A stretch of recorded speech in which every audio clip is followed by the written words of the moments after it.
This is TJ Jones, the host of the State of the Saints podcast.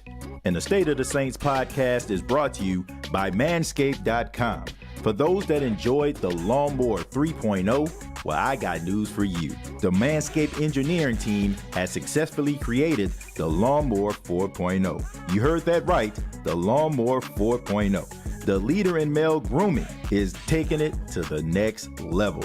Join the 6 million men worldwide who trust Manscaped for all their below-the-waist needs. Go to manscaped.com, use the promo code STATEOFSAINTS, and you will save 20% off on the Lawnmower 4.0 as well as other Manscaped items. That's manscaped.com. This. Jameis Winston is no Drew Brees. And you're going to have to be Drew Brees for this Saints team to come out of the NFC. Nah, man. I don't see that happening. You don't have to. I believe in that defense, though. I believe in that defense, and I believe in Kamara, and I believe in Michael Thomas, but I'm not sure about Winston yet. He doesn't even have to be great. He just has to be good. And I think he is one of the most talented quarterbacks. You talk about arm strength, accuracy. Yeah. Listen, environment matters, right? Just like we learned about Matthew Stafford in Detroit, never winning a playoff game. Environment matters. This team has leaders. This team has been knocking on the door for the last 5 years, and finally they have a complete package. You got Chris Olave, who's going to be the opposite of Michael Thomas on the outside. They brought in leaders. Marcus May is on this team now. I know they lost Marcus Williams, but Marcus May. They brought in a honey badger, a champion, a show-enough bona fide baller to come back with Cam Jordan. They have leaders on that squad now. And my only concern was, okay, how are they going to replace Armstead? When they go out there and get Trevor Penny, who really delighted everybody at the Senior Bowl at Northern Iowa. They have Ramczyk, who's an all-pro on the other side. This team has no flaws. Message.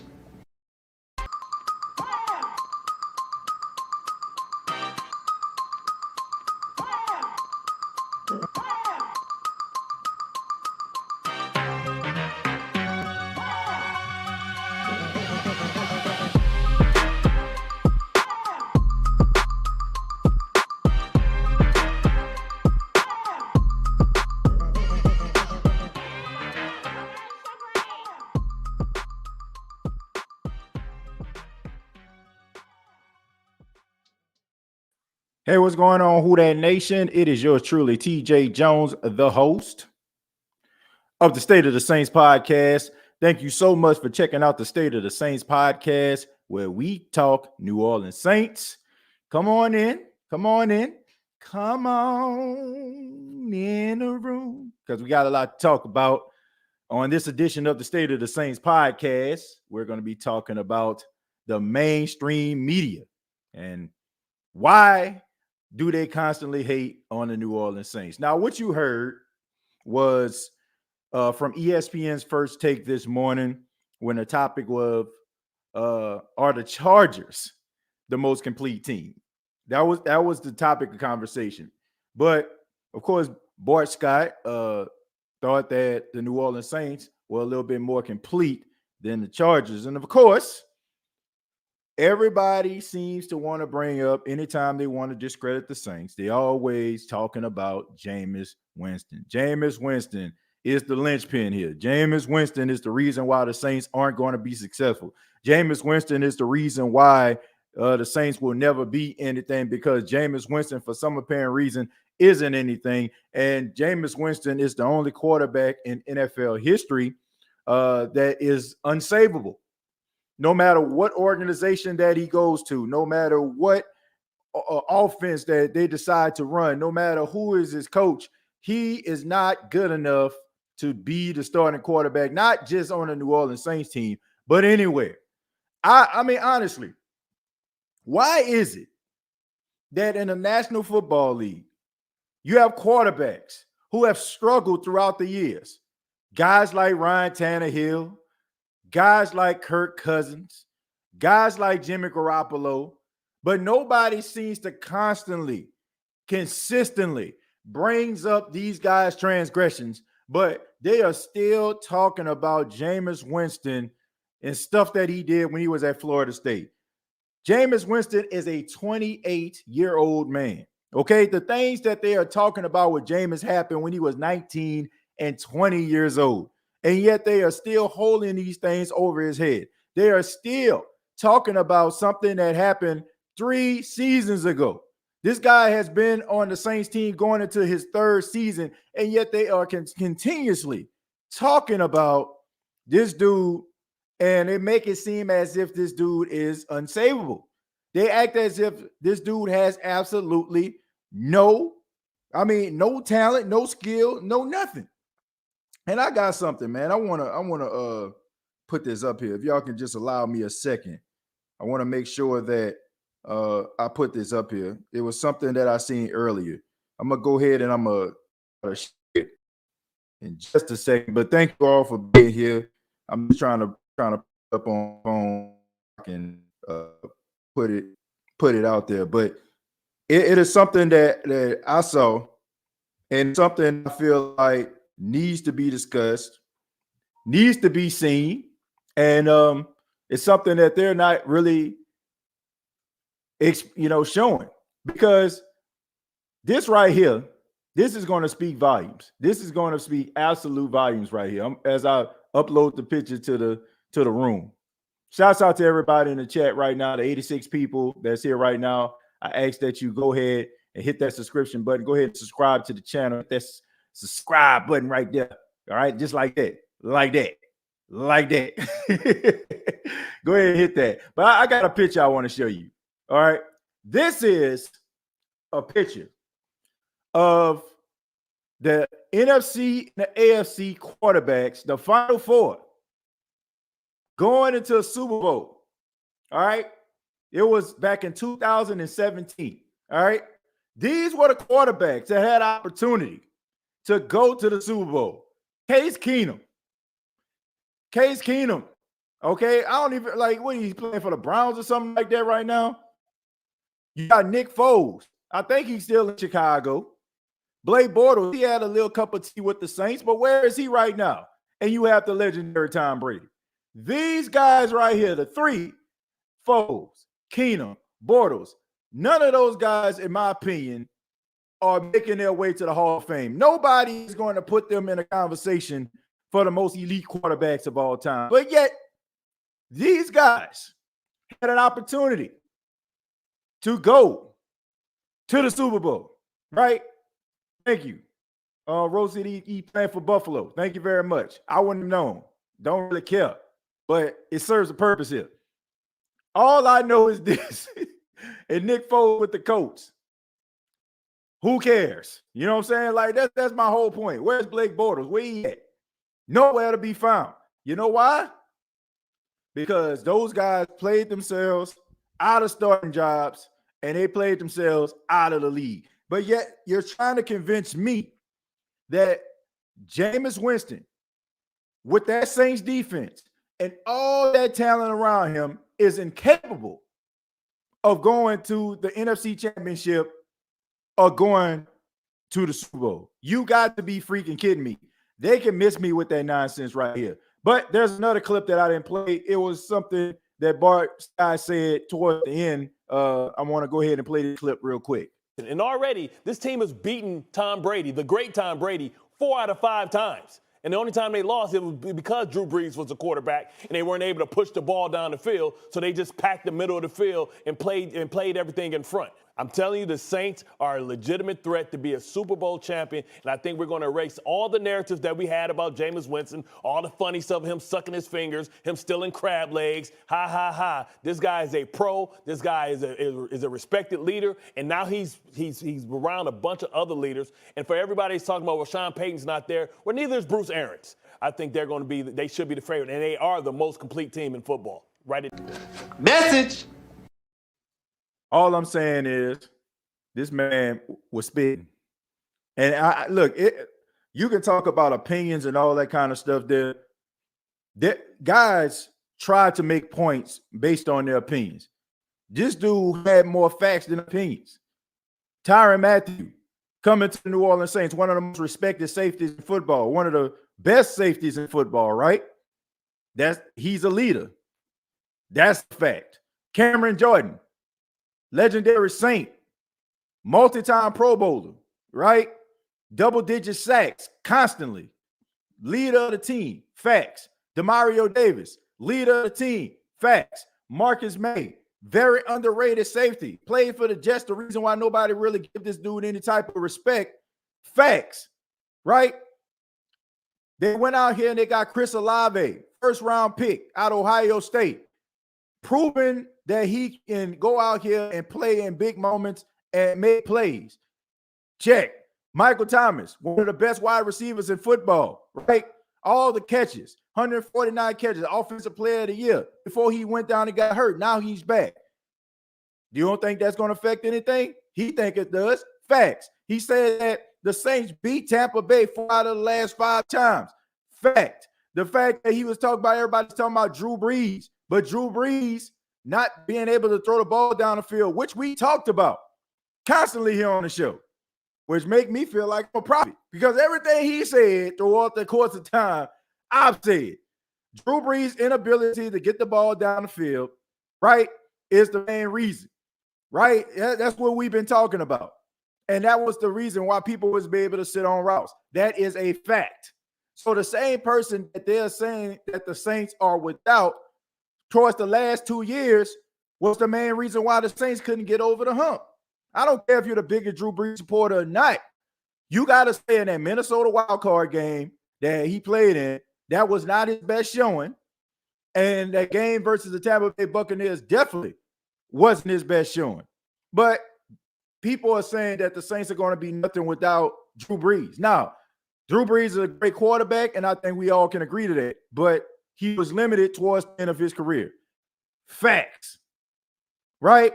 Everybody's talking about, oh, Sean Payton isn't there anymore, right? Sean Payton ain't here. Sean Payton ain't here.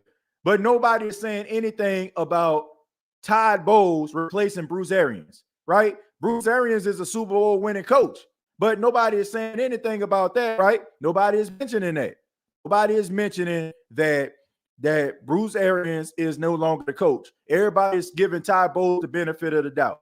Everybody's giving Todd Bowles the benefit of the doubt. But just like Dennis Allen, he coached a team and he was not very good at being a head coach. Did he not coach the Jets? Did he have more losses than wins? Last time I checked, the Jets did not make the playoffs when Todd Bowles was a head coach, just like Dennis Allen. So why are you trying to feed us this nonsense like Tampa can weather the storm?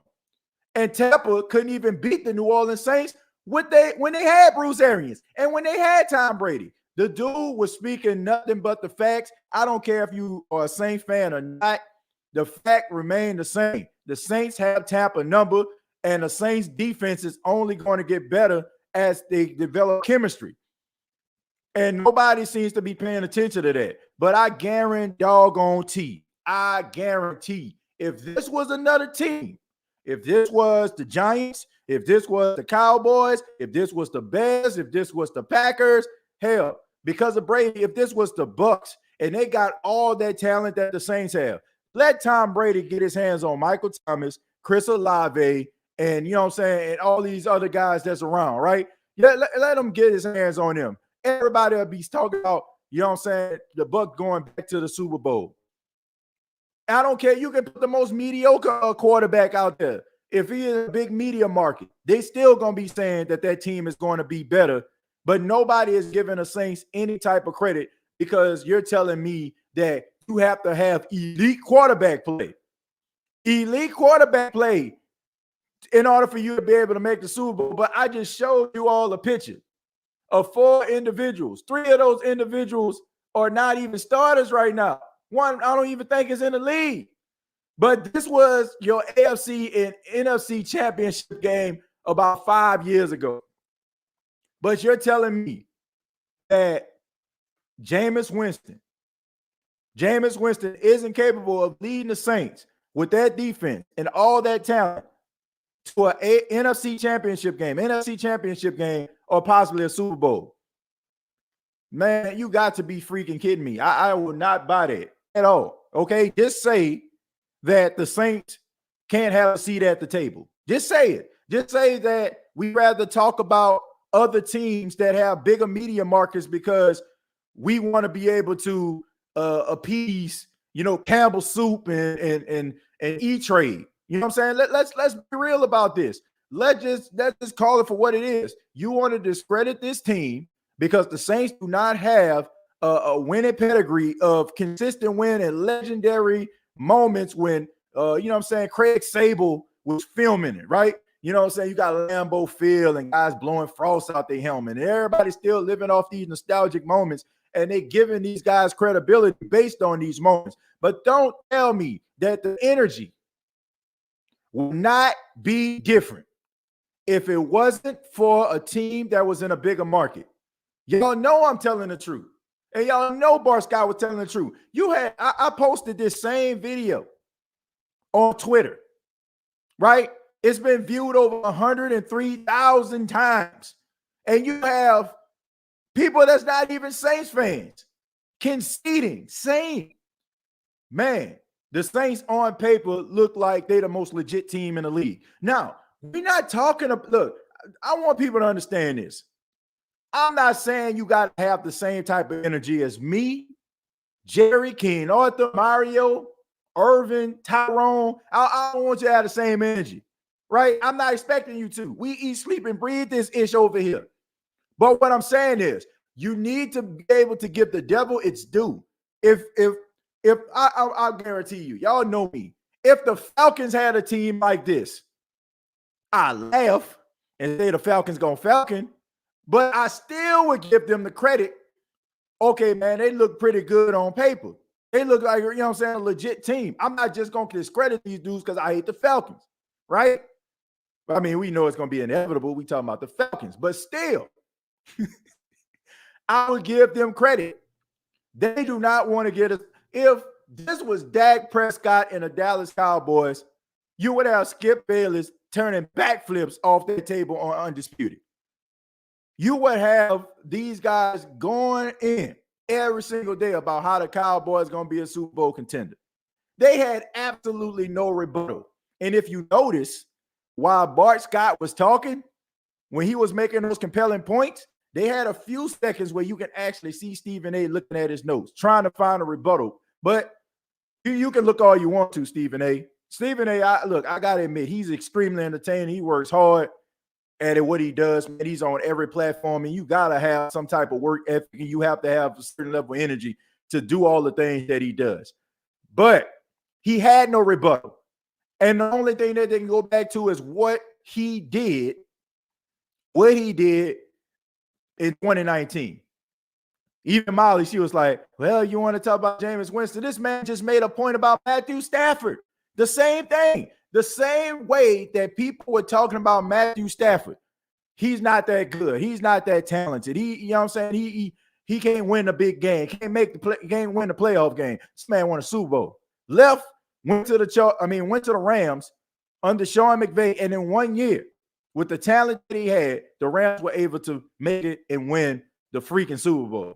Now, the Rams are a talented team. You got Aaron Donald, arguably the best defensive player in football right now. But still, he had to make some plays. So you're telling me that environment don't matter? You're telling me that scheme don't matter? You're telling me that culture don't matter? That's what you're trying to tell me. You're trying to tell me that no matter no matter where this person goes, they're going to stink. It makes absolutely no sense. I'm not buying it. I am not buying it. I'm sorry. But I want to give big ups to Bart Scott, and not because he, what I'm saying, because I'm a Saints fan, but it's the truth. It's just the truth, man. It's just the truth. Like, I just don't understand how they just completely discredit the Saints and how a Giants player can come back from an injury. Everybody banking on Saquon Barkley to make a triumphant comeback, right? Because they want the Giants to be successful. But Michael Thomas, Michael Thomas, he damn is good, so he ain't going to be as good as he used to be. So, man, come on, man. Just come out here and just say that you want to make E-Trade happy. You know what I'm saying? You want to make sure that they continue to sponsor the show. Just tell us that you want to have Ameritrade happy. Just say that you want to have Bank of America happy and all those other investment sponsors that you have. Just go ahead out here and just say that. And just say we want to entertain you. And they have a lot of Dallas Cowboys that watch the show. That's why they're going down to Big D next week, right? Just go ahead and say it. Just go ahead and say it. Just say, man, look, the Dallas Cowboy fans, we just trying to appease to them, and we just want to make them feel like they matter, and we want to make them feel like they can actually make it every single year. And we've been selling this story since 1996, and they ain't done a damn thing since. But we're going to continue to feed this over and over again. That's what we're going to do. We're going to continue to do this because we need the wheels to keep turning. We need Disney to be happy. We need to continue for these checks to come in. And we don't have no time for these smaller market teams that's getting better every single year. We ain't got no time for that. Just go ahead and say it so we can just go on with our lives and, just move on from it and just kind of ignore what the heck y'all doing, because that's exactly what you're doing. And it's been proven after a take like that. So thank you, Bart Scott. Thank you very much for exposing them boys that same narrative that they trying to feed everybody. And they trying to continue to discredit Jameis Winston by bringing up stuff he did at Florida State when he was getting 3 hots in a cot. And, he was getting his pillows from Walmart, which I'm pretty sure he probably wasn't. But still, if you've been in college, you got your pillows from Walmart. But let's go ahead and read some of these comments, man. Let's go with Hart. Nick Foles isn't a better quarterback than Jameis, and he won with the Eagles. You can't convince me otherwise. Exactly. That's all I'm saying. Look, I actually like Nick Foles. I think Nick Foles is a system quarterback, obviously. And the only system he can play in involves Doug Peterson. I think he'll be good with Frank Reich. I think he will, because Frank Reich was very instrumental in Carson Wentz's development. Carson Wentz had a really good season last year. I know people aren't talking about it because, once again, he kind of falling into that category, of an unsavable quarterback. I actually like Carson Wentz. I really do. I just think that he's one of those guys that's kind of, because in 2017, the man tore everything he had. Okay, this man was walking on a cane. He was out there looking like the dude with the deep voice from Boys to Men. You know what I'm saying? Y'all know the one that always had the deep voice, talked in the middle of every song. Baby, I love you. He used to walk with a cane, right? That's what Carson Wentz looked like. That's what he looked like.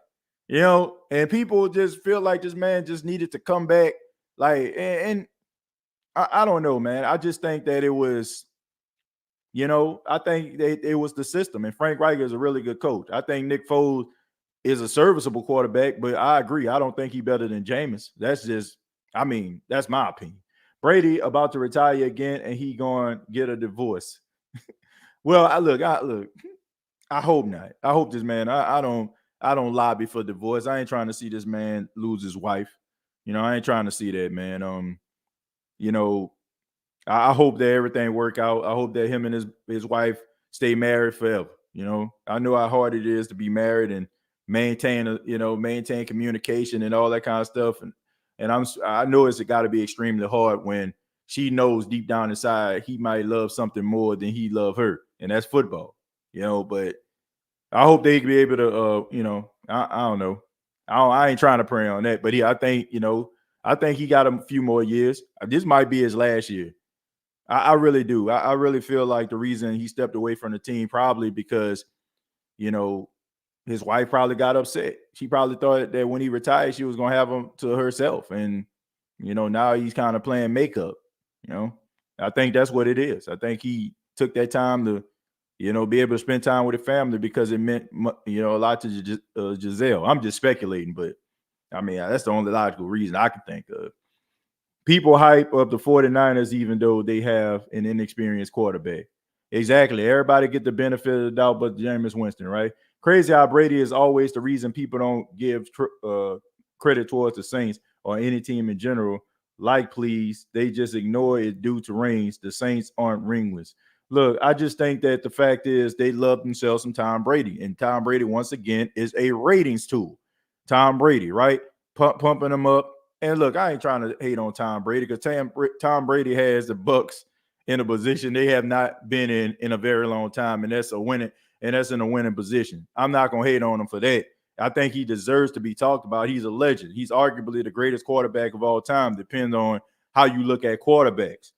But at the same time, like, we cannot be oblivious and act as if the New Orleans Saints don't have his number and they're not better than the Buccaneers. I don't care. Look, Buccaneers fans will tell you all that matters is the playoffs. Okay, whatever. You know what I'm saying? Like, yeah, okay. Making it to the playoffs is important. Winning Super Bowls is important, but it still don't tell the whole story. You can try to validate that in your mind and say, oh, you know what I'm saying? My team is better than yours because we won the Super Bowl. Now, look, it don't work like that.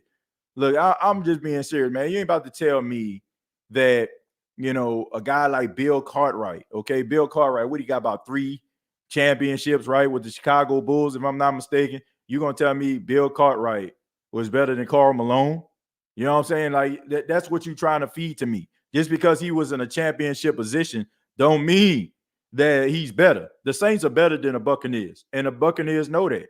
And they hanging their hat on that divisional win, but they know what it is. They know what time it is, man. And they know if the Saints have a quarterback that can be able to get the ball over the top, they know they done because they can't even move the football against the Saints.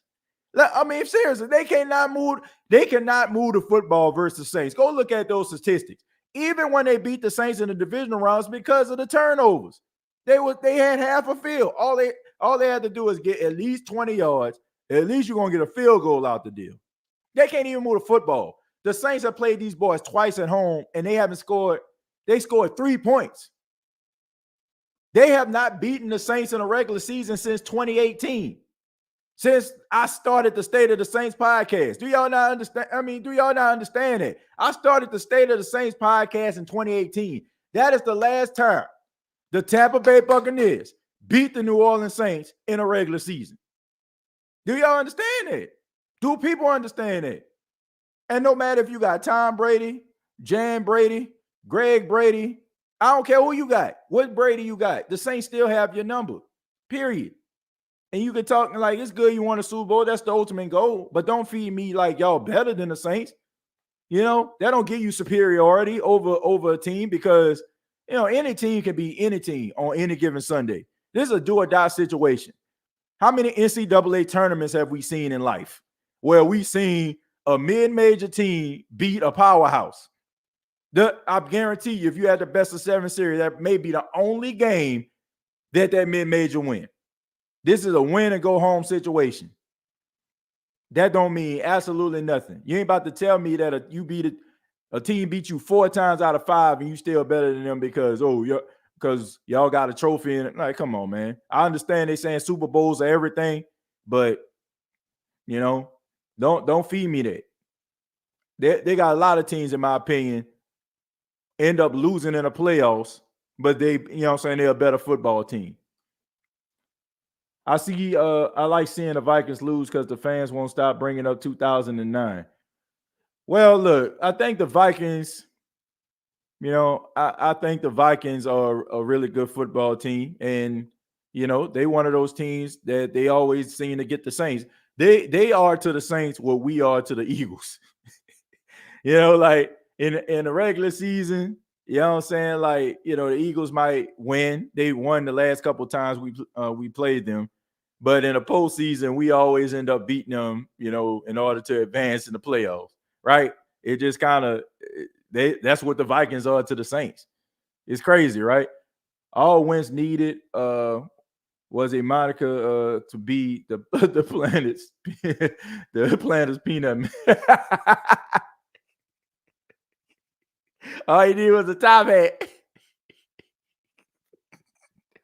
Oh man, Monaco. Like, look, Carson Wentz was hurt, man. That man tore everything he had. He tore his ACL, his LCL, ACL, LCL, MDL, FBI, CIA, NAACP. This man, AARP, he tore it all, man. And people just, I mean, that man was really hurt. I don't think that you can just turn on and turn off that type of talent that he had, man. That man was going to win MVP if he didn't get hurt. If he didn't get hurt, he would have won MVP that year. The Saints have one of the top 3 or 4 rosters in the NFC this year. To me, I think they got the number 1. I'm serious. I understand you got the Packers. I understand you got the Rams. I think they got the best roster on paper. Now, I'm like I said, you got to play the games, of course. You got to play the game. I think Brady going to show his age this year. It's inevitable. I mean, he been winning that battle, man. I can't bet that. I tell them, man, y'all beat us 2 playoff games after that, and y'all still salty. Because nothing came. I guess they didn't get the ultimate goal, right? Which it was the Super Bowl. The only reason Brady came out of retirement because he still had 1 year left on his contract. I don't know, man. I think he came back because he still loved to play the game. And, he's still playing on a high level.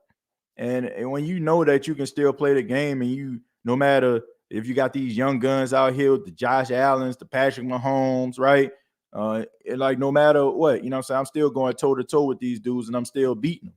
So I guess that's kind of hard to get away from. But I hope that, he don't end up playing too long. I say that's the worst thing. It's like when a legend, you be, what I'm saying, you be happy to see him go. I don't feel like a guy should play. I think you should play at to a point where if you play on a high level, people like, man, he still can play. I think he should have walked away the way that he did. Because here's the thing. You got 7 Super Bowls. Your last moment, you lost in the playoffs, but that was almost a heroic comeback. So you what I'm saying, you still was out there putting together some magic. So I don't know. I don't know what you trying to prove now. You already got more Super Bowls than any other player in history, right? I mean, I don't know what more you want. Thank you, TJ, for addressing the facts of this issue. This franchise has reached a level for total acknowledgement, especially our players. Jeff Saturday sucks. Maybe he's salty about the Super Bowl. Let's see. I work in barbershops, so I have to hear it all the time. I tell them we ain't hurt nobody. All we hurt was feelings. That NFL top 100 list is a joke. That's another shot at some of them Saints players. I mean, if you don't think that these guys get slighted, this team gets slighted, look no further than NFL top 100. Like, I'm not even being a homer. If you look at like some of these statistics, PFF, and I'm saying, all these stats, it just don't match up. Like, you're telling me, I said this on Twitter. You're telling me that Marshawn Lattimore is the 89th player, the 89th best player in the National Football League, right? And I'm pretty sure, Jair Alexander, he was at the top, what I'm saying? I'm pretty sure he at the top of the list. But if you look at it, Marshawn Lattimore has more pass deflections. He has more interceptions. He has more tackles than Jair Alexander, but they're trying to feed that. And don't tell me that isn't because Jair Alexander gets more exposure because Aaron Rodgers is his quarterback. Don't tell me that. I like Jair Alexander. I've been watching this dude since Louisville. And I watched him since he was like a sophomore at Louisville when they were like in the top. I want to say it was like in the top 5 when Lamar Jackson was there. Don't tell me, that I ain't about to say that he ain't good, but don't make it seem like he just leaps and bounds better. I just think that it's about placement. You play for a legendary team and you got a high-profile legendary quarterback. So you're going to get the benefit of the doubt.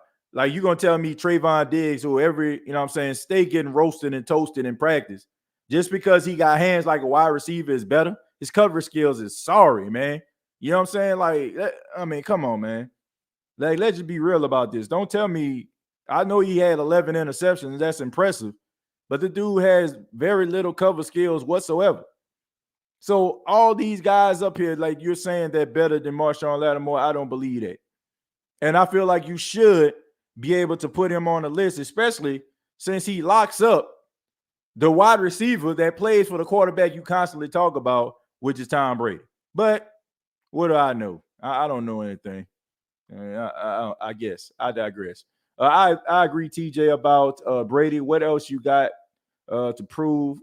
What the 8th Super Bowl ring gonna do? That's the 7th. Didn't do. Just retire while you can. Make that choice. But hey, I get it. No, I mean, I don't get it. I don't get it. I don't get it at all. I don't understand what you're playing for. And I'm pretty sure that's probably how his wife feel, or how his family feel. Like, what are you playing for? Like, what can you possibly be regretting? You know, I don't know.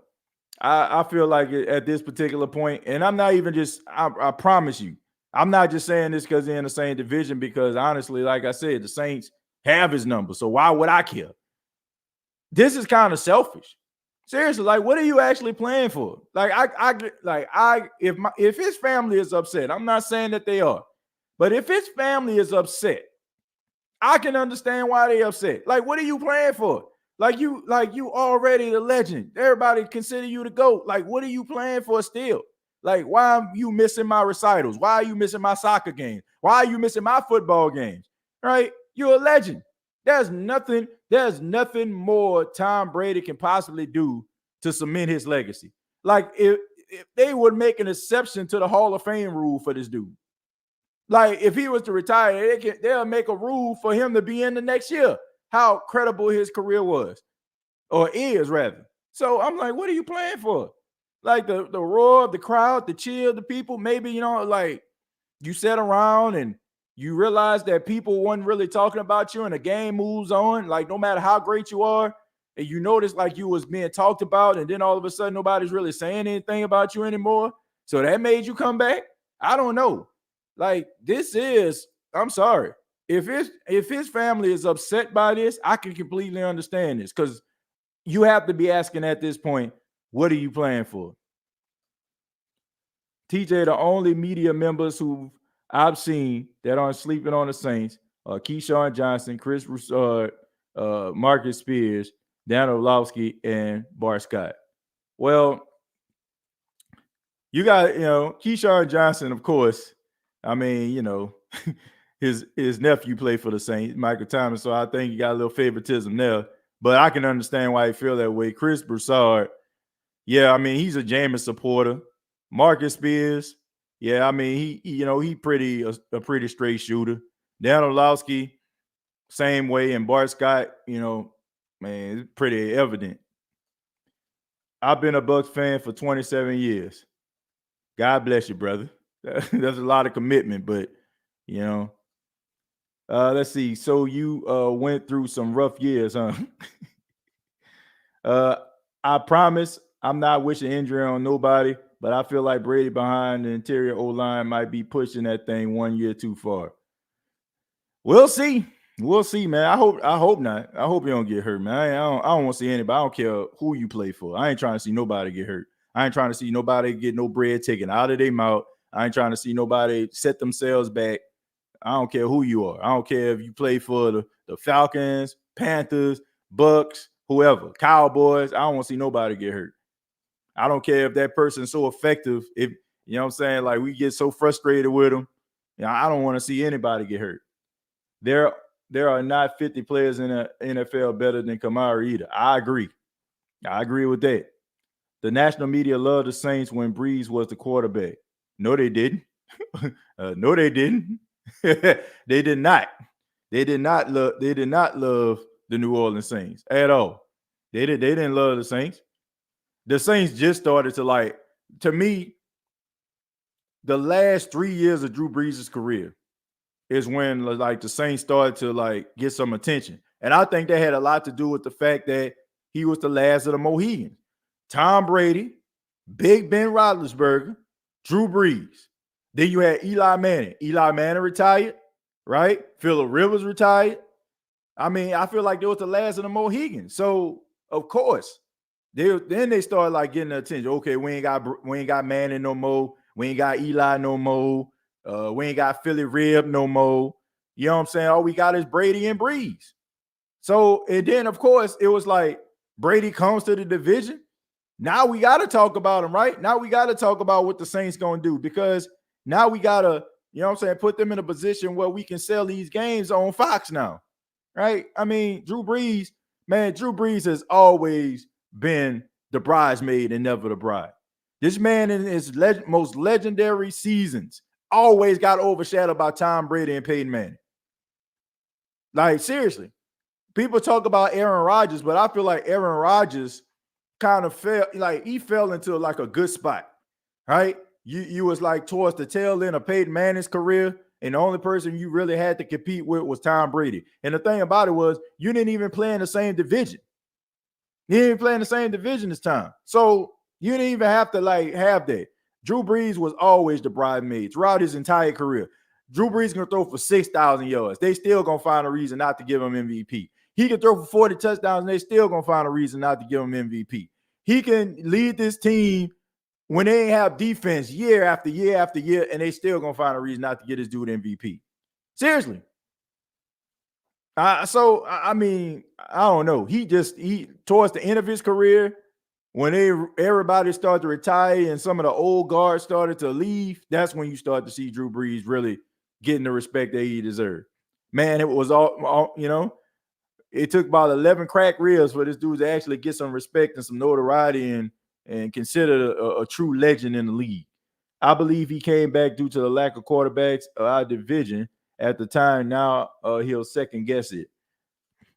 Well, I mean, you can talk about that, but Trevor Siemian beat him. I mean, come on, man. Like, shoot, you lost to Trevor Siemian. You know, what's called Jameis Winston was about to beat you out. I mean, you about to win the game. It seems like no matter who the quarterback is, the Saints still gonna win, you know. Not every team can have a Brady, Mahomes, Rodgers, Allen, Burrows, Wilson, or Herbert. Yeah, that's true. But still, you still can find ways to win. Let's go back to this list. Mahomes lost in the playoffs last year. Brady lost in the playoffs. Rodgers won Super Bowl. Mahomes won Super Bowl. Brady was 7. Allen none. Burrow just got here, but he was in the Super Bowl. Wilson won. Wilson won Super Bowl. Herbert just got here. So all those guys are good in their own right, but still they got something to prove, and they still beatable. They still beatable. All these guys have lost on a big game. So it's not like these dudes can't be beat.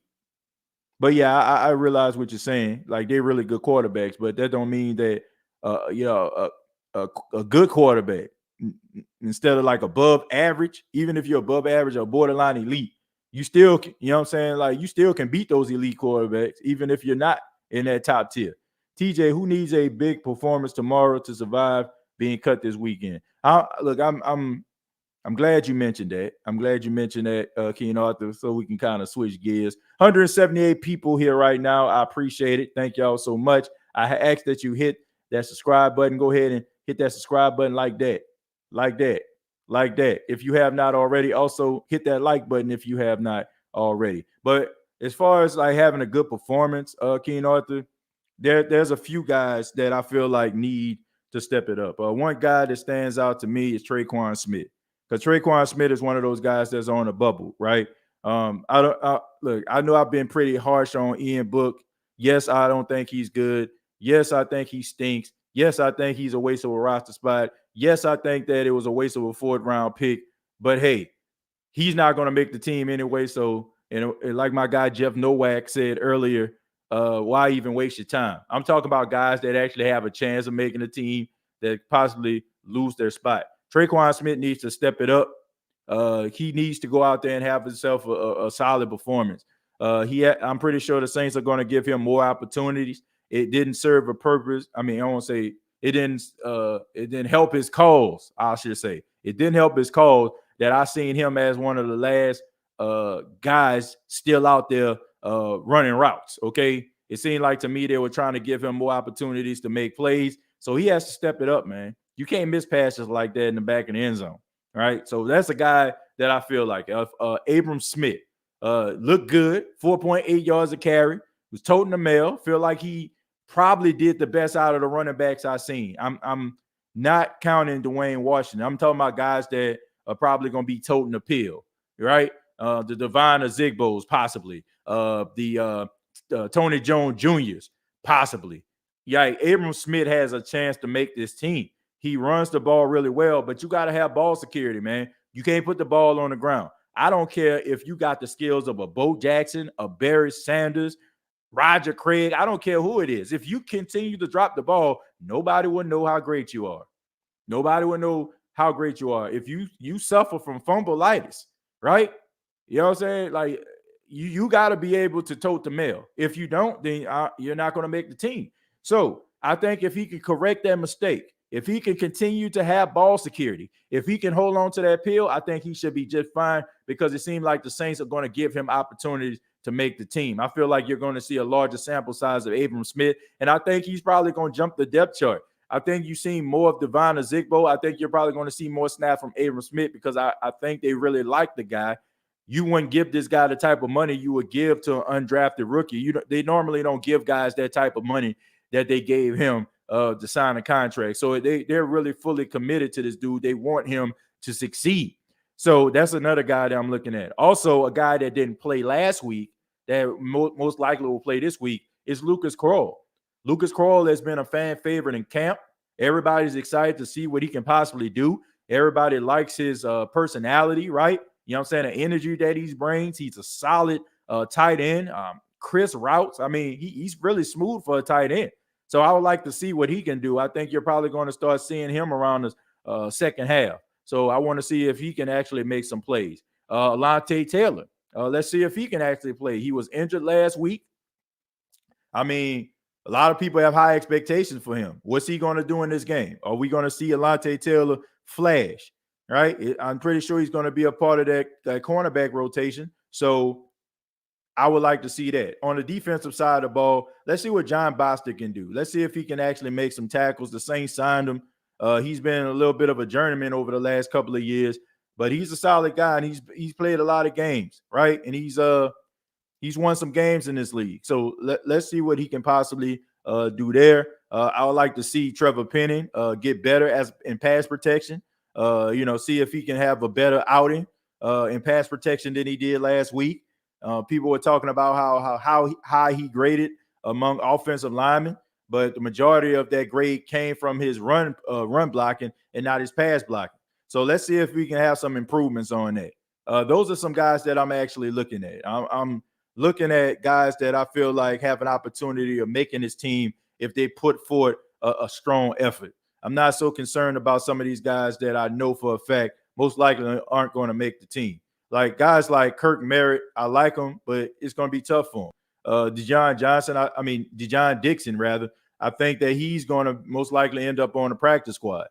All right, so I want to see these guys succeed, but it's going to be hard for those guys, no matter, how they looking. Like, they got to go out there and they got to really put their best foot forward and really take advantage of these moments in order for them to push up the depth chart.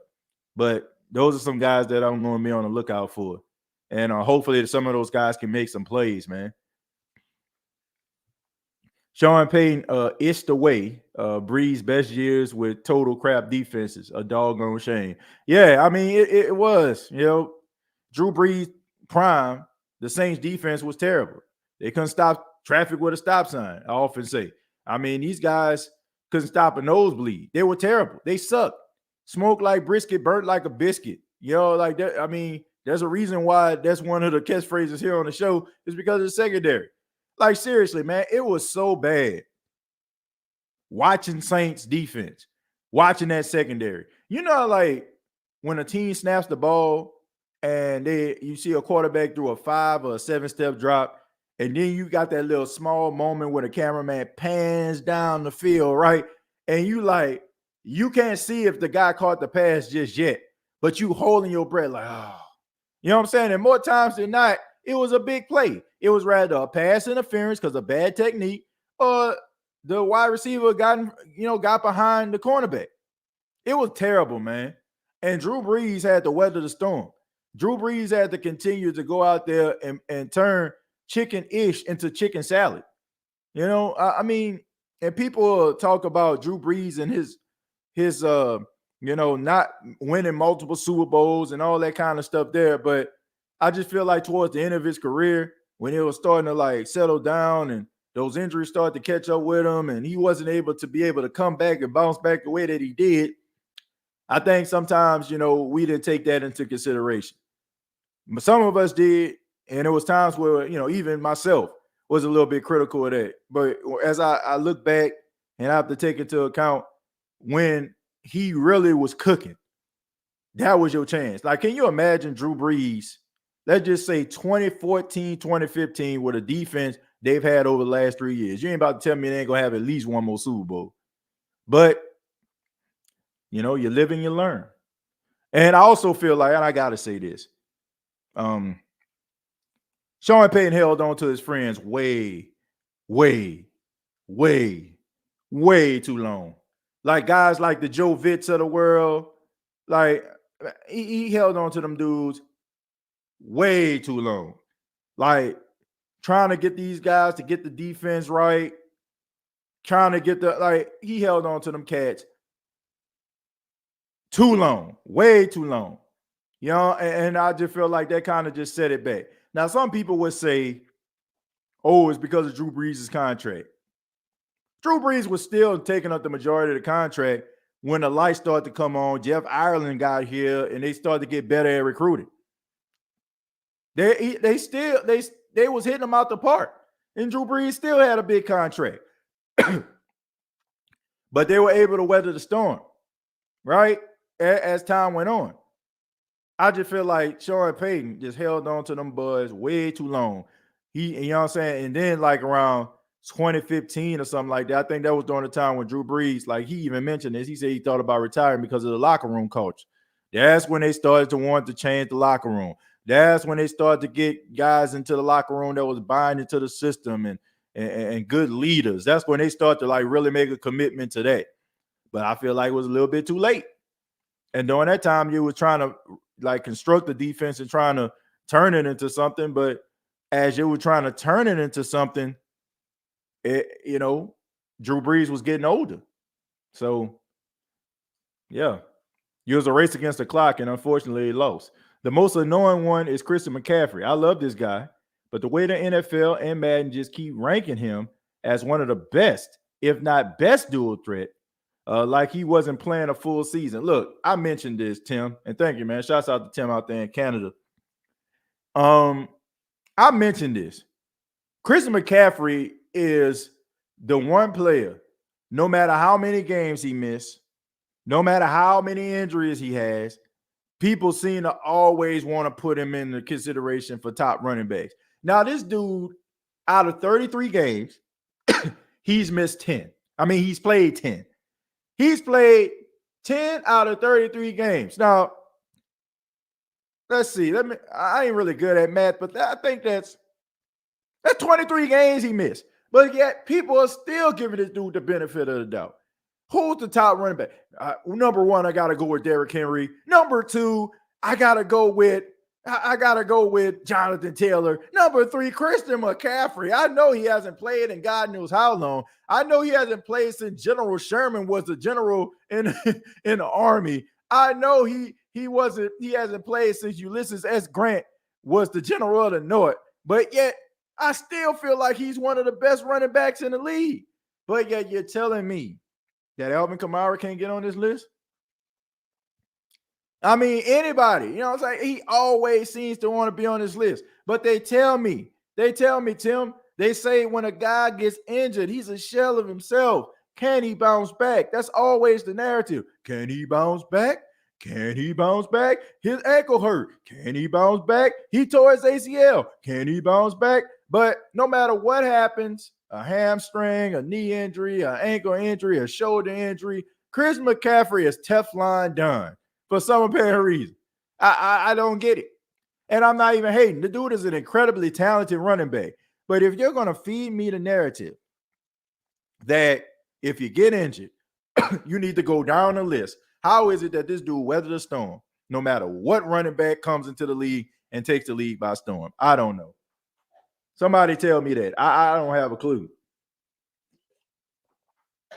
I don't have a clue how this dude continues to weather the storm. How does he walk through the rain and not get wet without an umbrella? How did he do it? He just walked through the rain, no umbrella, no raincoat, and yet he still he never gets wet. Not to be racist, but they prop him up because he's white. Interesting. Interesting. Now, I will say this. There's a part of the show where, I might lose some people, but I don't give a damn. I will say this. When it comes to other cultures and athleticism, it just seems to me like they do have certain members of the media that treat it like it's just the best thing since sliced toast bread. Like, for example, back in 1998, 99, I'm not going to lie, I was a huge Sacramento Kings fan. I love the Sacramento Kings. And it was for one reason. It was because of Jason Williams, the white boy out of Florida with some nice handles, right? Now, he wasn't doing nothing that I ain't seen 1,000 times from a guy like a Magic Johnson or, you know what I'm saying, AI. It was just the fact that he took the league by storm because here it is, this white kid from West Virginia out here with some mad handles, throwing the ball behind his back and setting guys up with alley hoops and all that kind of stuff there, right? They dubbed him White Chocolate. Couple years later, y'all might know this guy. This Asian guy went to an Ivy League school, played for the New York Knicks, had a little bit of handle, wasn't the best player in the world. His name was Jeremy Lin. And for a brief moment in time, he took the entire country by storm. They dubbed it Linsanity. Now, it wasn't like Jeremy Lin wasn't doing something that we ain't seen 1,000 times, but it was just this Asian guy with amazing talent, bouncing the ball between his legs and doing all these finesse moves. Now, I will say this. Once again, it seems to me that any culture, sometimes, if a guy is not black and he got some elusive moves or he got some swag a little bit, he can dance on beat, all of a sudden it's just the greatest thing ever. Chris McCaffrey is talented, don't get me wrong, but I do feel that, he is an anomaly and they try to keep him at this spot.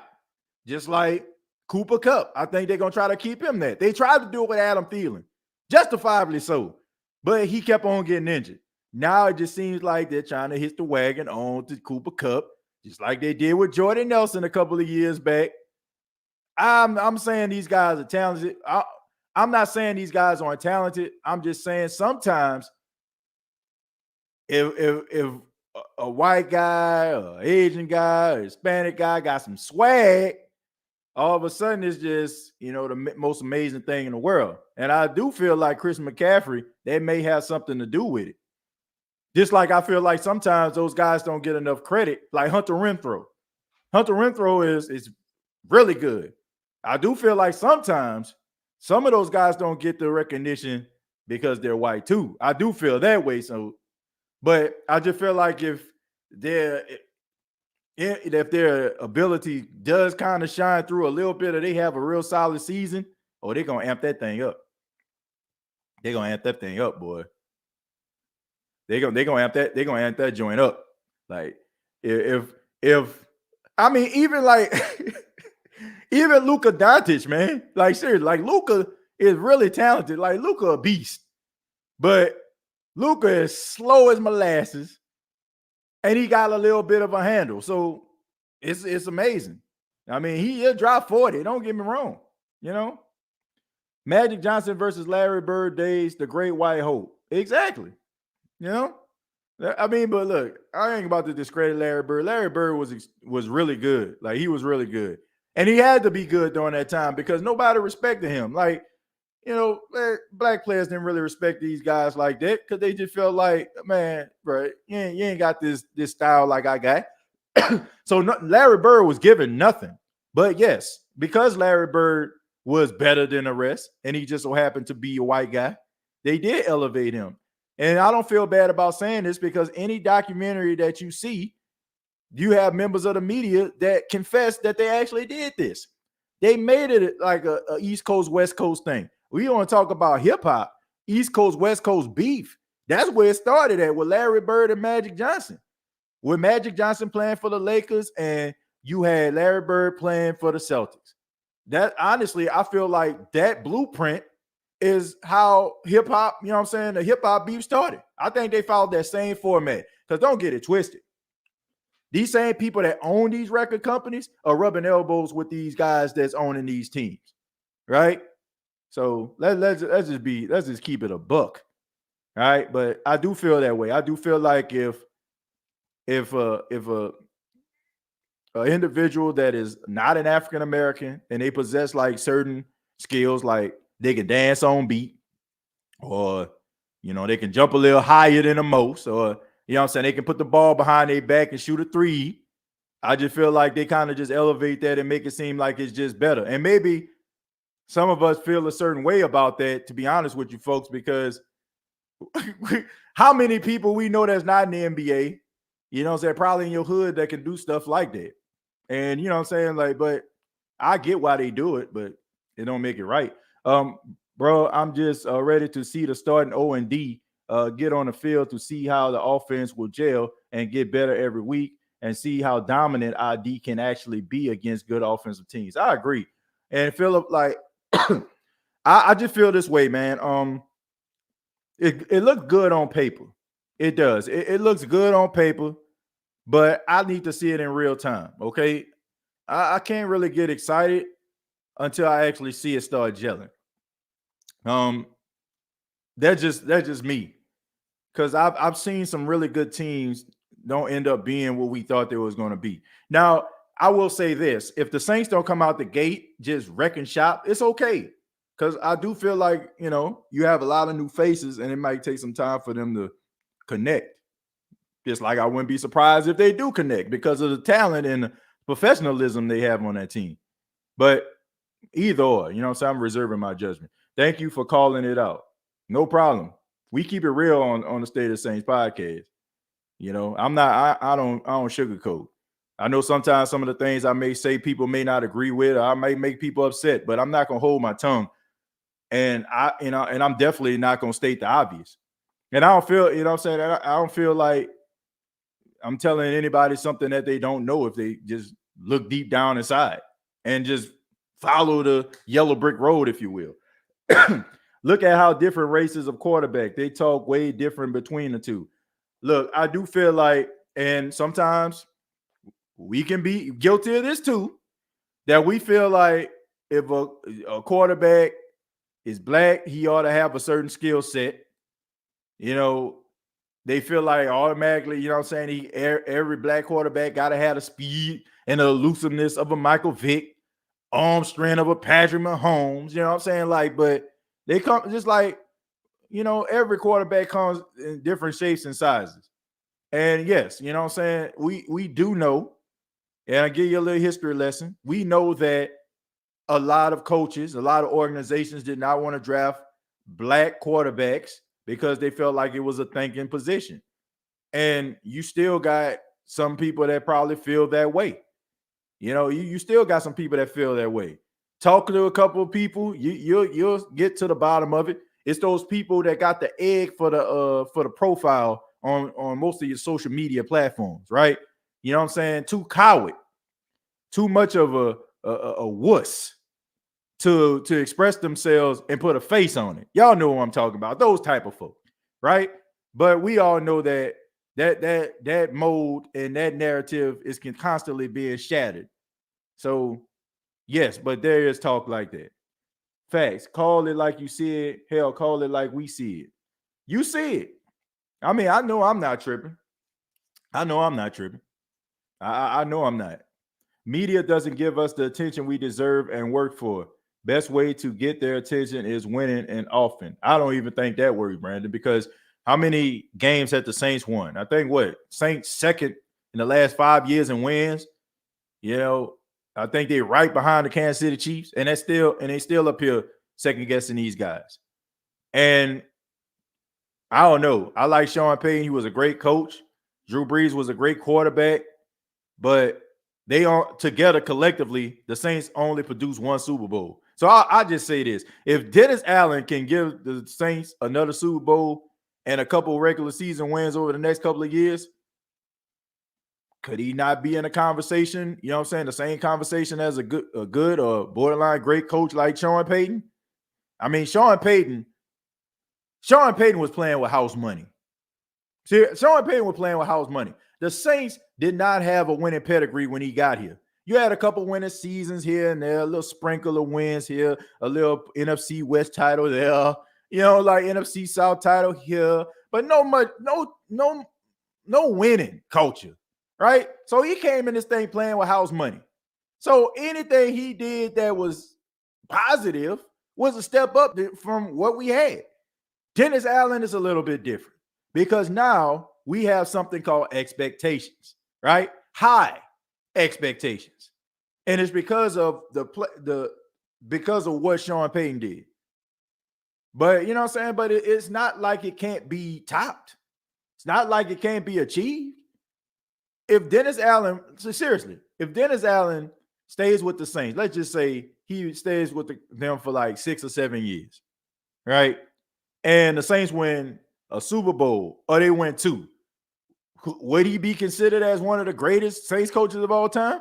They'll definitely catapult him to probably over Jim Mora. Seriously. So it's just the expectations of it all. You know, I get it, right? People talking about no Sean Payton, no Drew Brees, but I'm like, they only like together as a group, we only got one Super Bowl out the deal as fans. So what can this do? Like, if he comes in here and win a Super Bowl and give you some consistent winning seasons, why can't we have that conversation about him? It's just different because once again, like I said, Sean Payton set a new standard, a standard that we weren't used to. And some of us probably ain't never knew because some of us only knew Sean Payton. We were probably old enough to appreciate Sean Payton. Because when he first got here, if it's like 2006, some of y'all was still crawling around your mama living room table, your grandma living room table, right? Not old enough to appreciate football or understand how it works. Then qualified black coaches because they have two. Now that's the NFL made the minority protocol. Well, Hart, I'm an advocate for getting rid of that Rooney Rule. I don't want it. Rooney Rule kind of blocks people from seeing the obvious. All right. I don't want to talk to you, you know what I'm saying, because you have to tolerate me. I want to talk to you because you want to tolerate me. I'm going to say that again. I don't want to talk to you because you have to tolerate me. I want to talk to you because you want to tolerate me. The Rooney Rule, I don't know why you called me. I don't know if you called me because I'm a good coach. I don't know if you called me because of affirmative action. I don't know. But get rid of that Rooney Rule and we really going to see what's going on. And we really can call it out because right now they can hide under the cloak of speculation. Or I speculate that they didn't hire this dude because he was black. But we didn't interview this dude because he was black. You get rid of that Rooney Rule, you will see. It will reveal what we already, you know what I'm saying, what we need to see. Seriously. I say this all the time. You know, people ask me, I was talking to somebody when I was at the radio station. I said, I interview anybody. I will interview a person, you know what I'm saying, that's a member of, you know what I'm saying, of a Ku Klux Klan. I'm serious. I would, you know what I'm saying? Like, I hate to say it like this, but at least I know where the dudes stand. How many people, you know what I'm saying, like, have been robbed out of opportunities? And you guessing, you know what I'm saying, well, maybe, you know what I'm saying, they decide to go with a more qualified person. You know what I'm saying? Deep down inside, they probably judge you based as soon as you walk into the room. But how would you know that? How would you know that? You don't. Get rid of the Rooney Rule, and I guarantee you're going to see who really wants you to be there, who really wants you to have a seat at the table. Bump all this stuff. That's not helping anything. When you put rules in place, some rules are necessary, but when you put rules in place, man, it just they're designed to conceal people's prejudices, people's you know what I'm saying, like just people like shortcomings. That's what they do. So get rid of the rule, and let's see who really gonna get these jobs. Let's see who really gonna get these interviews. Sorry, folks, if I'm, you know what I'm saying, I'm losing some folks. Well, no, I'm not. I'm not sorry. The fact that the Saints managed to go 17-9 over the last 3 years with 5 different quarterbacks and only one still a starter in the NFL. Yeah, that's incredible. That's incredible. Got 180 people watching this right now. Ask that you hit the like button if you didn't already, and also subscribe if you have not already. If you remember Jim Moore, you're old school. Yeah, I mean, look, I'm 36 years old. I remember Jim Moore. If Dennis Allen wins a ring or 2 with Jameis, that would be even more impressive considering than what Sean Payton and Drew did. I disagree. I feel like it's going to hear me out with this, Brandon. I feel like it's the same. Hear me out. Drew Brees was a quarterback for the San Diego Chargers that never really had a chance because the organization didn't believe in him. They wanted Phillip Rivers. He had good moments, a la Jameis Winston. He had some ups and downs, a la Jameis Winston, but he didn't have a team that believed in him, a la Jameis Winston. He ends up coming to the Saints and a coach that nobody really knew about, right? Didn't know what he can bring to the table, to a snake-bitten franchise. Collectively today, in 2006, if you was to ask any Saints fan, you're confident that a 6-foot-tall, 209-pound quarterback and a head coach that has never been a head coach in the league yet is going to produce one Super Bowl championship for a snake-bitten franchise. I don't think a lot of people would have took that bet. You got the same scenario. Jameis Winston wrote off by the Tampa Bay Buccaneers, wrote off by some of their fans, wrote off by the media, not saying that they're good enough, going to a team that people don't think are good enough to win anything. And then you have Dennis Allen, who has unanswered questions, just like Sean Payton did when he signed on the dotted line. So I feel like this could be a recipe for the same thing to happen again. I just think that, Brandon, you feel this way is because one book has already been written and one has yet to put anything on the page just yet. So it's easy for us to go back in time and be like, yeah, you know what I'm saying? Like, well, you know what I'm saying? Look at it from the present and go back in time and say, oh, man, this worked out.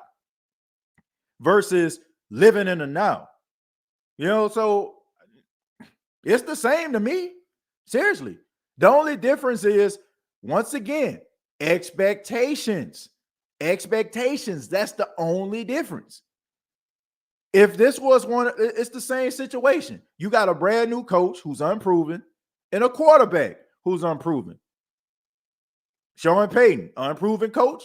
Drew Brees, unproven quarterback. Won some games, but still was unproven. So I think it's the same. I don't think it's any different. I think it's the same situation. The only difference is it's two different, different coach and a different quarterback. That's exactly what I'm saying, TJ. Hire a man because of his skills and his talent, not just because they're just trying to paint a good picture. Everyone deserves a fair shot. I agree. And once again, get rid of that rule and you'll find out the real deal Holyfield. Why we got to play in London and take one of our home games, I don't like that going overseas. Money, money, money, money, money. That's what it's about, Eugene. Money. It's about trying to get that market overseas. That's what it's about, man. Get that Skrilla. It's because he's a number one pick, black quarterback, and want him to fail. But God got a plan for him. The stars have aligned because the Saints giving him a chance.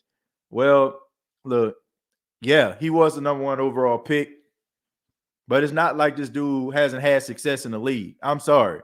Like, everybody took points to that 2019 year, but it's not as if this dude didn't play. And they act as if this dude only played that year.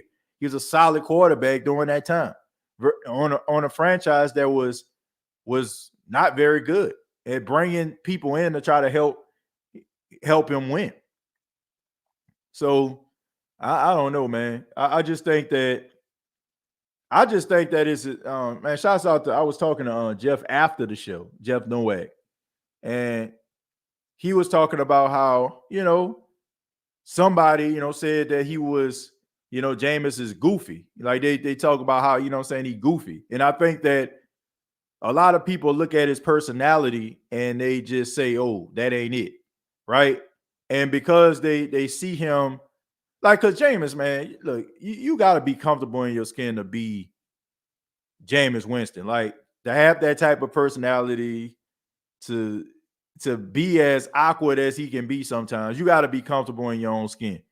And I just think that people just look at him and they don't see quarterback because they're, like everybody got to be so serious, right? You got to have you got to bring a suitcase to work every single day. You got to button your button all the way to the top. And, you can't have like any type of personality that shine through and be a quarterback, right? That's how they feel about it. But I don't think a person's personality should indicate what they're going to be able to do on the field. And I just think that that's what people are doing. And it's just like, I just don't like that narrative, that whole narrative that Jameis Winston is an unfixable quarterback. But I've seen guys with lesser talent and less ability, come into another organization if the first one didn't pan out and they play serviceable. And once again, none of them had the talent of a Jameis Winston. None of them. Let's see. As a black quarterback, I love for Jameis to succeed. Far past Jeff Blake and Brooks, he can do it. I just want to see this. I want to see this guy do well. I mean, this is his personality and what he does and how fully committed he is to wanting to be great. It makes you want to root for him. So I hope that he does find success. Saints will be in the Super Bowl this year. I feel it. I hope it. I hope they do. You said a mouthful. If DA and Jameis win a ring and 2 together over the next handful of years, you could probably put them in the top 5 of the current coach quarterback duos in the NFL. Yeah, I mean, I don't know, man. That might be a little tough. I mean, you got some. I mean, Dan Fouts, Don Coryell, Bill Walsh, Joe Montana. I don't know, man. John Elway, Mike Shanahan. And they got some coaches out here. Bart Scott, Vince Lombardi, right? I mean, Chuck Knowles, Terry Bradshaw. That's tough, man. That's tough. Roger Staubach and Tom Landry. So that's some tough company, man. You gotta do something to be in that number.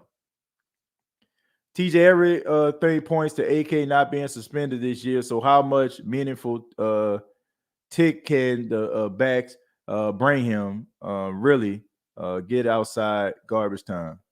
I'm not sure, man, but I mean, you still need some guys. I mean, the running back position, you got to be able to have some depth there. Guys get nicked all the time.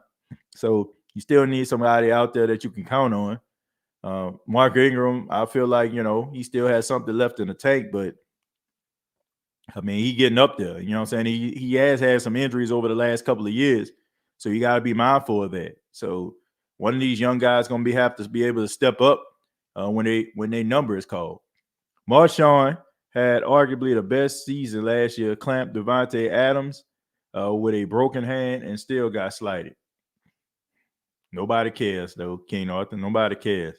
Too busy looking at Jair Alexander, Jalen Ramsey, and those guys need to be looked at.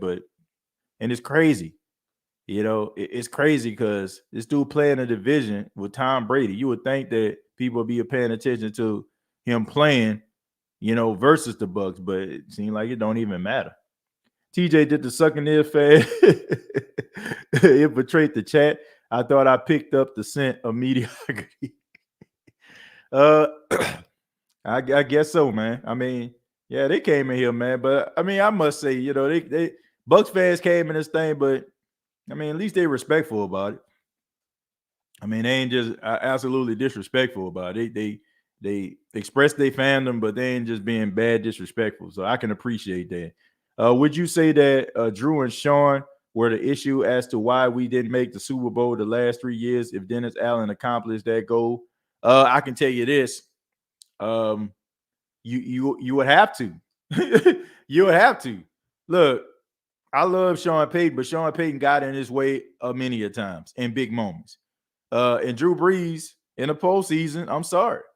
I'm about to make some folk mad, but he did not play well. He was not good, man. Like, he was average. All right.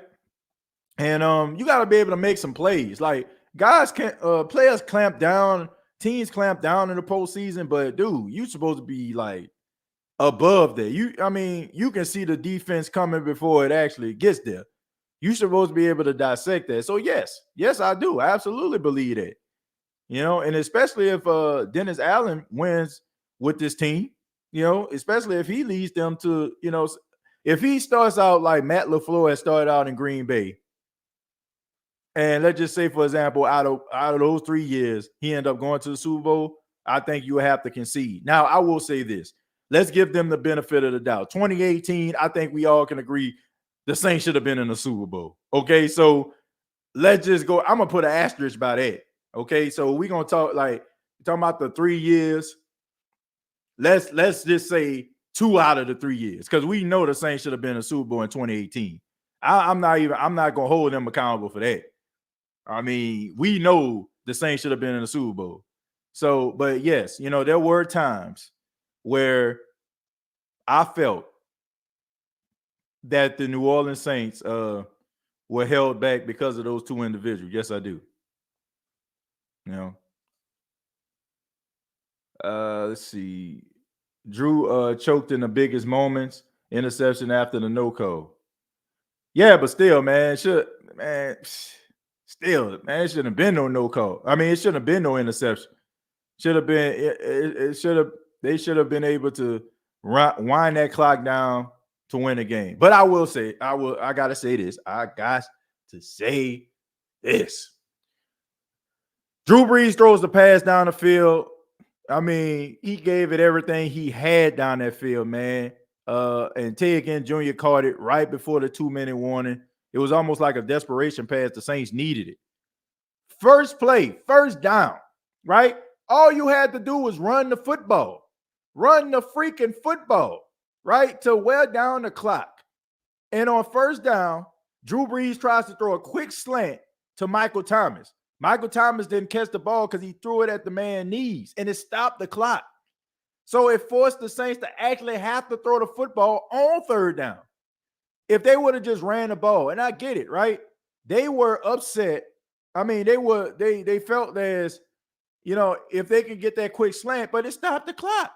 All you had to do was first down, run the freaking football. All you had to do was run the football. Who cares if they knew you was running the football? And I get it. You got Aaron Donald in the middle. You know what I'm saying? You might be able to have to lose some yards, but look, that's just the price you have to take. You know what I'm saying? You got to look. My best versus your best. Let's make it happen, Captain. You know what I'm saying? You run that thing towards ram check. Well, yeah, you run that thing towards ram check. You run that thing towards Armstead and try to make it do what it do. But tick, tick, tick, tick, tick, tick, tick, tick, tick. You know what I'm saying? Like, let's make this thing move. And on third down, it can be decision time, right?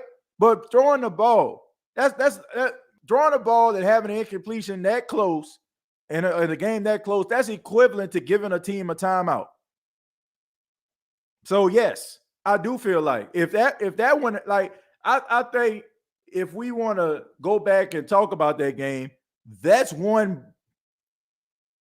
was a dumb decision based on like the situations.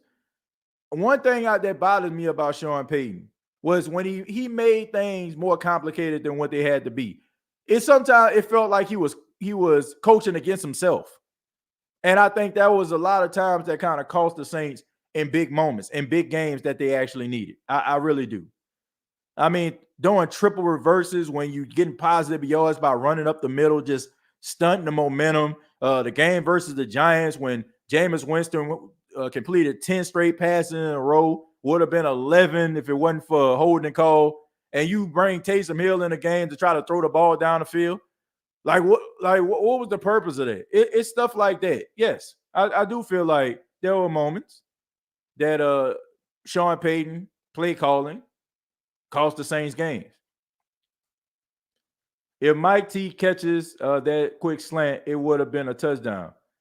No, it wouldn't have. No, Mike, it wouldn't have been a touchdown. But it would have been like a 5-yard gain. It would have been like a 5-yard gain. The cornerback was right there. But if he would have caught it, it would have been like a 5-yard gain, and it still would have been like 2nd and 5, which is manageable. And now you would have been like, okay, I got 2 downs to get 5 yards, right? So if you was to go on, if you ran the ball on 2nd down, hopefully you can get like a yard or 2. So that would set up like 3rd and 4. And then you can try to throw the football to try to get a first down. And if you do that, then we ain't even having this conversation. I just feel like time management and the play calling, it sucked. It sucked. That's why you're the best when it comes to the Saints, bro. Brandon, I appreciate that, man. Shouts out to my guy, Brandon. The play was a run call. Drew checked out of it. I mean, regardless. Regardless. You know what I'm saying? Like it was just a bad play all around. Peyton likes to try to show off sometimes. Who knows? Probably could have won back-to-back Super Bowl 17 and 18. I think. Look, I don't like. I will say this. I don't know if they would have beat Philadelphia in 2017. I don't know. They were a good team. They was about as deep as we was back in 2020. You know what I'm saying? Like they were deep. They were deep on that Philadelphia Eagles team. I don't know if we would have won, but we should at least been in the NFC Championship game. At least. I don't know if we would have won. I'm not gonna go that far, but I know we would have put up a better effort than Case Keenum and the Vikings. I can take that. It was a touchdown, bro. Oh, okay. If it was I mean, look, I'm gonna take your word for it because you work there. You know what I'm saying? Look, Brandon, he works in the Superdome, so he has a bird eye view. He on the field. So if you say it was a touchdown, I'll take your word for it. I was watching it from my television screen. So if you say that, Brandon, it was a touchdown. You were there. I'm talking about this man on the goal line. So I'm gonna take your word for it. I'm pretty sure he had an open field to the end zone, but maybe I remember it differently. Brandon, once again, my guy works in the Superdome. So he says it, you said it. So I'm gonna just go ahead and I concede. Y'all right. It was a touchdown. I gotta go back and take a look at the play. I'm gonna go back and take a look at that play when it's over. But I agree, you know. I mean, don't get no better than somebody who was actually there at the time. 2 plays to Mike T. The Rams was on that play, bad play calling by Sean. Not to mention, somebody go back. If somebody got some time, got a few minutes, if you got some time and you can do this, if you can pull up that game and that play right after the 2-minute warning with the quick slant, somebody tell me what that play looked like. Somebody tell me what that play looked like. And if you can't do it now, if somebody's watching this later on and you got some time, make sure you put that in the comments at the end of the show. Not to mention, we gave up a 10-point lead at home. Should never have come down to the no call anyway. I agree. We would have put up a better fight against the Eagles that year. Yeah. Really, they shouldn't have been there in the first place. I mean, it was basically a miracle that got them there, but don't get me started with 2020. We had AK Hung just saying, and he was playing pretty well. You know, they didn't have no answer for Alvin Kamara, especially in the passing game. They didn't have any answer for them. Linebackers could not cover this dude. So, I mean, it was a little bit of a struggle with Sue and Donald in the middle. I will say that it was hard for the Saints to run up the middle, but still, who cares? Okay, just hold on to the ball, make it high. You know what I'm saying? High and tight, and make sure that you don't fumble. You know, let's just make that happen. Let's just make it do what it do. Tim, thank you very much for the $5. Said TJ, I just went to watch the NFC Championship game again with my God is actually so painful, like my heart still drops. I have yet to go back to watch that game. And honestly, that Super Bowl, Rams versus Patriots, that's one Super Bowl I have never watched. I've never watched. I mean, it wasn't good anyway. It sucked. Probably that was just, the guys like, what I'm saying, like getting their revenge on them screwing the Saints over. But I never watched that Super Bowl ever. I never watched it, never intend on watching. Don't care. Do not care. I couldn't tell you one play that happened in that game. Yeah, and that I mean, serious. That was the one. That's one Super I had never watched. I couldn't tell you like one play that happened in that game at all. And I made it a mission not to read about, hear any of the coverage of that Super Bowl at all. It's probably the most I went when some actual football, some meaningful football was on, and I didn't look at it. TJ, do you think this year's roster is the most balanced? I feel like it's either one-sided or the other of the ball has been a strength up till this season. I think that this is the most, on paper, complete roster the Saints have ever had. On paper. I don't know if it will be. I mean, the most complete roster, you got to concede to the Super Bowl team. Even though I don't feel like that was the Saints' best roster. I feel like the 2018 Saints was the Saints' best roster. But as far as like overall talent, ability, leadership, all the things the check marks that you need, I feel like this team has it all. They got it. They got it. Stephen A. out here saying that Jameis isn't Drew Brees. Yeah, he's the same dude that was saying we couldn't win with Drew when he was playing. I get, and you gotta. I don't know. I mean, look. I ain't gonna say that, man. Stephen A. always seemed to get Drew Brees some credit. He always, will give Drew Brees some credit. I never really seen him like really just bad mouthing Drew Brees like that. I don't. I mean, maybe I'm wrong, but I never really just seen him bad mouthing Drew Brees. He always gives Drew Brees credit for being great.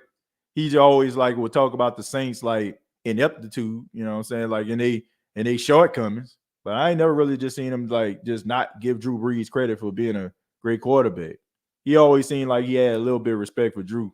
Why would you choose to watch the game again? Talk about self-torture. Nah, I ain't never want to watch that game. It's certain things that I just don't want to see. Like I just stroll past. Like Marshawn Lynch Beastquake playoff run, the Minneapolis Miracle, 2018 controversial non-call. Like if I see that on the line, I just kind of just fast forward. Those are some Saints moments, man. I'm like, that ain't it. Tim, thank you very much for the $10. Says it was a quick slant from the left side to Michael Thomas. Drew looked so nervous throwing it. He always had those moments where his nerves were too high and he would crack and throw it into the ground. Okay, but did it look like he would have scored on the play, Tim? But thank you for the $10. Yeah, just let me know, man. Let me know if, in your opinion. I mean, I got Brandon. I'm trusting my guy, man. Like I said, man, he, I'm saying, shouts out to him, man. He works at the Superdome, works at the Smoothie King Center, and he had a bird's eye view. So I'm gonna trust my boy because he was there. I like Stephen A. Smith, but I'm interested to see what his Steelers do this year now that Big Ben is gone. Well, I don't know, man. I mean, quarterback play looking real good, man. You know what I'm saying? Quarterback looking real good, man. So I don't know, man. He was making some plays. So, you know what I'm saying? A rookie was out there doing his thing. So I don't know. I mean, Big Ben, you can make an argument. He was setting them boys back, man, because he didn't like. I'm gonna give Big Ben a benefit of the doubt. I really feel like the organization convinced him to come back. I mean, I really do. I really feel like they convinced him to come back. I think he played, but I don't think his heart was like really fully into it. I think he knew like his time was up. All right. But Kenny Pickett has been playing well, man. And then George Pickens looking like, a straight bully out there. So they got themselves, they got a chance to have their AJ Green, Andy Dalton connection. I know, some people might scoff at that, but AJ Green and Andy Dalton had some really good years together. Let's see. The sad thing was Drew was playing well until that fumble from Cook. Then everything went downhill completely. I don't know about that, man. I don't know. Playing well, I don't know, man. I feel like there's well random and there's Drew Brees well. That wasn't Drew Brees playing well. It wasn't. It was not. I guess considered like most quarterbacks, that's probably average that would be well. I'm gonna just say compared to Drew Brees standards, that was below average, even before the fumble. Then everything went downhill completely. Now I will say that was a deal breaker. The Saints was driving because it was right after it was the start of the second half, and they had the momentum. Not saying it's Cook's fault. Nah, it was his fault. But that seems to be a turning point. Nah, it was his fault. It was his fault because the Saints were. I want to say they made a stop, got the ball back, and they were driving down the field. And it was like a 3rd and 7. He converted. And then the dude just fumbled the football. Like, I don't know, man. He got the first down and more, and he just fumbled. And I feel like that was the turning point. Stephen A. Sticks. I don't know if you meant to do that. It just was a coincidence. Stephen A. Sticks to the most obvious good Saints players. It's always just surface level. The lack of research is so apparent. Yeah.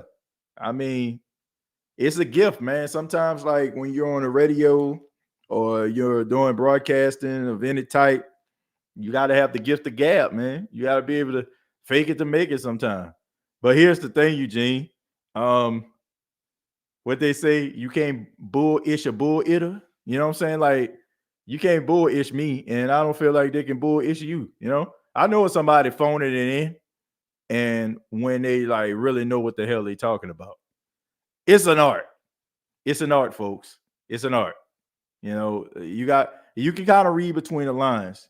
You know, when they start talking about narratives that happened back in 2017, 2015, like you said, surface players without really having, you know, can talk about the meat but no potatoes. Yeah, I know what I'm talking about. Yeah, Cook fumble is what turned the momentum in that game against the Bucks. Anyone else notice TJ ain't hit anyone with the Bishop Bullwinkle yet tonight? I mean, it's pretty solid, but you know, I'll go ahead and do it. Just to set the night off right. Hell no. To the no. Hell to the no. I also hit you with the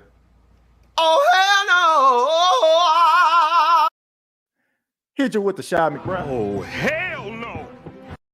We got enough hell no's for the night. Unless somebody just I'm surprised, man, because normally somebody would hit me with a troll comment just so I can hit them with the Bullwinkle. Yeah. You normally would do that, but everybody, you know, just kind of just been asking questions and giving comments. So now we got that out of the way. Unless I missed it, if you discussed it already. No, I didn't hit anybody. Let me see. I guess this is what you're talking about. TJ, I think they announced it after your podcast earlier today. What are your thoughts on the Winston suspension? Well, it's 11 games, $5 million. I'm pretty sure he reached in his back pocket and just gave it to him. Look, I don't know what to think about this. Look, regardless of what happened with Deshaun Watson, somebody was going to be upset about it regardless. Like, they could have suspended this dude for a year. Some people would have said, nah, kick him out the league. If they would have kicked him out the league, and people were like, man, that's too much.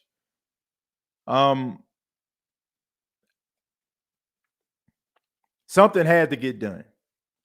They had to make a statement. And here's the issue. I know some people were upset and some people are still upset, but here's the issue. When a court throws a case out, I mean, what can they do? You know what I'm saying? Because at this particular point,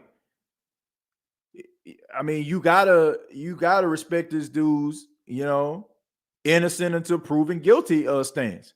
Because, I mean, basically you just suspended him based on speculation. And you got to be careful with that. And I don't know what happened. I wasn't there. But you got to have to respect the judicial system. And, we can't be like, let the court of public opinion just automatically just make this dude guilty, especially if, everybody ain't being 100, ain't being a buck. So they had to do something. It's 11 games. If you think about it, he didn't play at all last year, and then he's going to miss another 11 games. So if you want to be technical about it, he's already missed almost 2 years of football, right? This would be a total. Okay, 17. So it'll be 28 games he missed? It'll be 28 games he has missed as a quarterback due to this situation. Now, that's almost 2 years of football this dude ain't played. If we want to be technical about it. Even though, I don't know, 2 years. I mean, he's been out for 2 years. I know it's kind of wrapped up and people are like, oh, they need to do something, but the dude didn't play in almost 2 years. Let's see. That Bishop Bullwinkle was how I felt after Diggs caught that ball. Tim, thank you very much for the $5. Says, imagine if we would have made it to the Super Bowl in 2017, 2018, and 2020, and we talking 3 rings in 4 years and 4 rings for the franchise overall. Yeah, that would have been great. But if ifs was a fifth, we all would be drunk. If I didn't have kids, I would have been paying the child support. TJ, if you didn't make them kids, you wouldn't have to pay child support. Oh, okay, DJ, who paying child support? Who paying child support, man? I mean, I ain't even getting into that.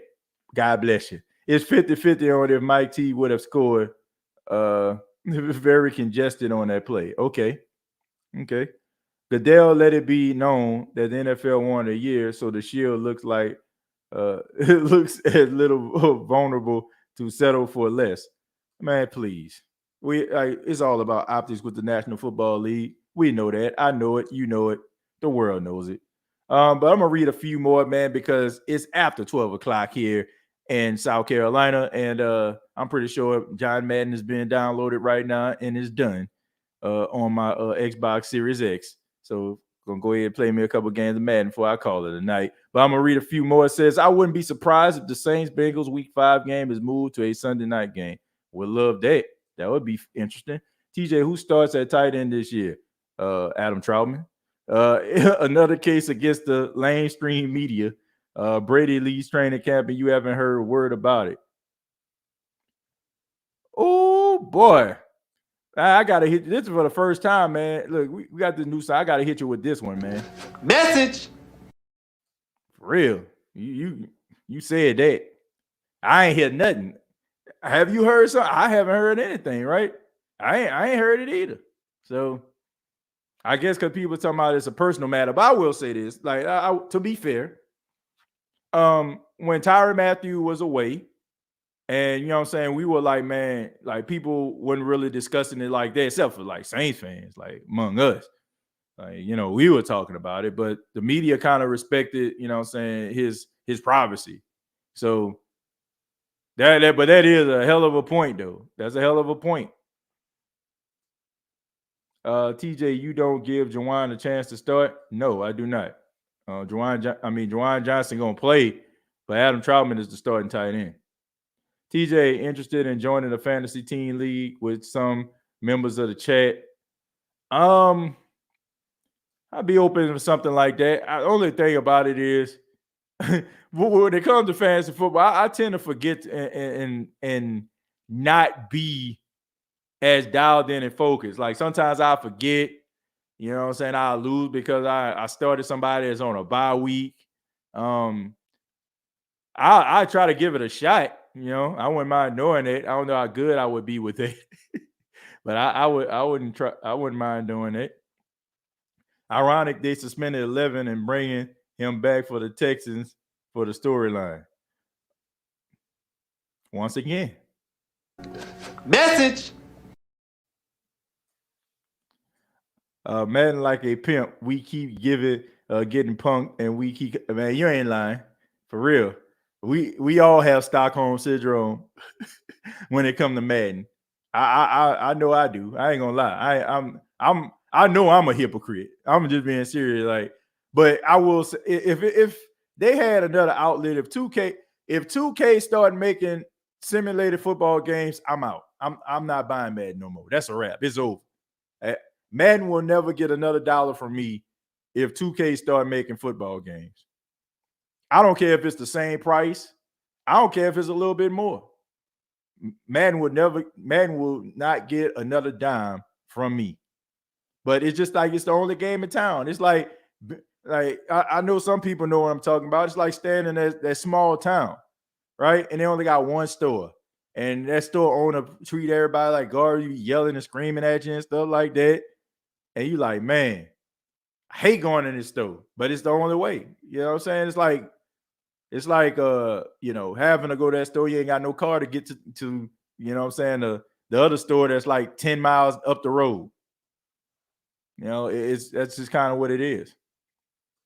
TJ, are you confident in our defensive tackle generating a lot of pressure up the middle? If they get Malcolm Brown back, I would be. But no, I'm not right now.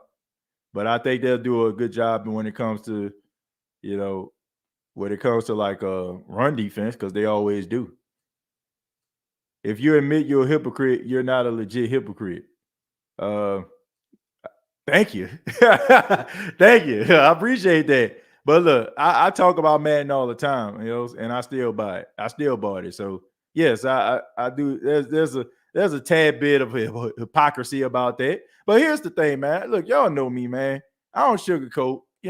Like if I did something or said something, I own up to it. I mean, ain't no need to try to fake the funk. I like playing football games. It's not so much Madden, but it's just the only game in town. Literally.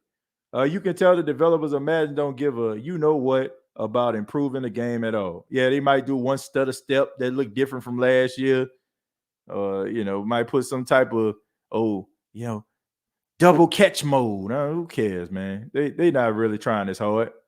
I mean, I'm gonna be honest. I've been on the Xbox 360 for for the last couple of weeks, and the things that they put on Madden on those games, you can tell like they really cared. They really tried. Now it's like Madden is like that hip hop rapper that's been around and that has reached legendary status, right? And he just feels like anything that he puts out, people gonna listen to because of who he is. That's Madden. That's the prime. That's the prime definition of Madden, right? It's a legendary video game, and they know it. They know it, and they know everybody gonna do it.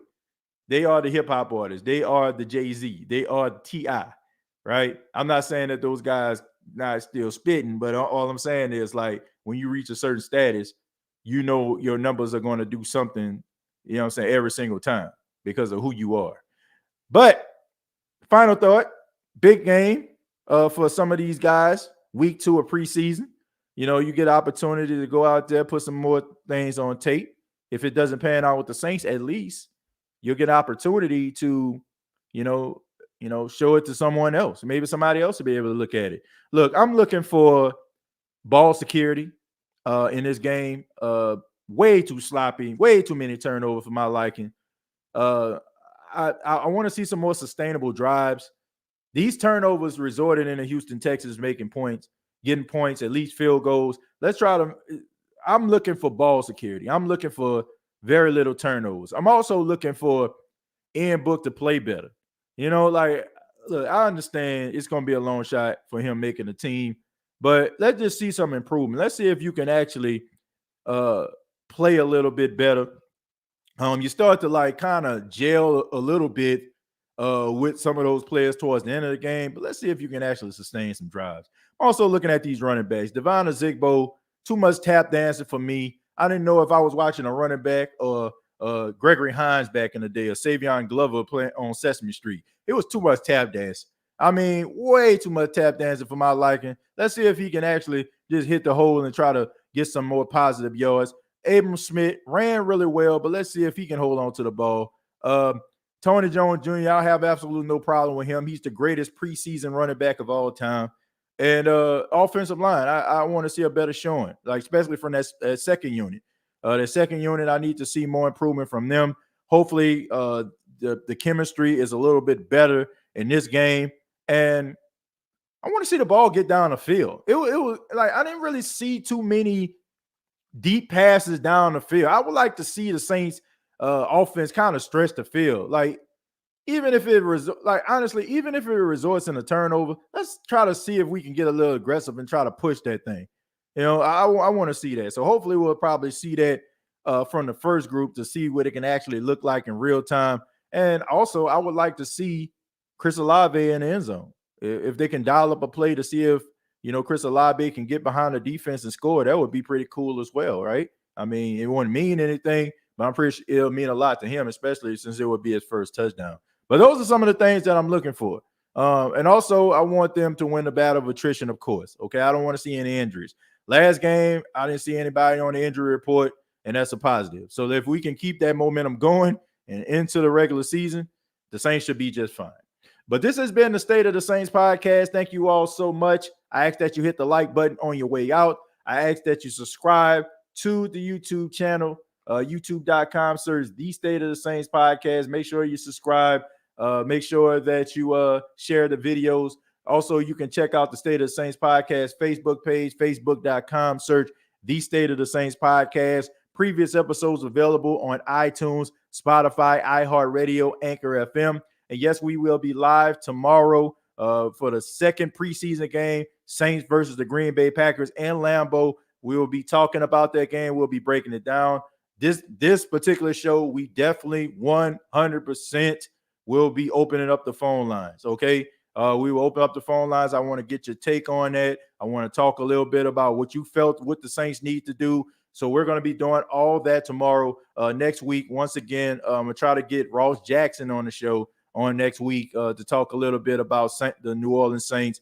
And also, I'm going to try to get my guy, Raymond Parks III, RP3 from RP3 and Company on the show. So hopefully he'll be available as well. Keep it locked right here to the State of the Saints podcast for all your New Orleans Saints news. This is the podcast that talks New Orleans Saints. This is the State of the Saints podcast. Till next time, all I got to say is